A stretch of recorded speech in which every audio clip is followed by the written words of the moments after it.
తల్లిని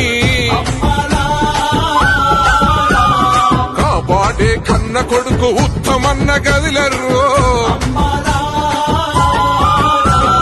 ఉత్తమన్న పద్మంటకు తెలంగాణ ఇల్లులో రాష్ట్ర ప్రజలే తమ పిల్లలు అనుకున్నారు.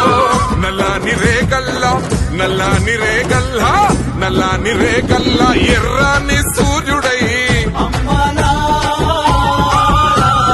నలమాద ఉత్తమన్న ఉదయించిన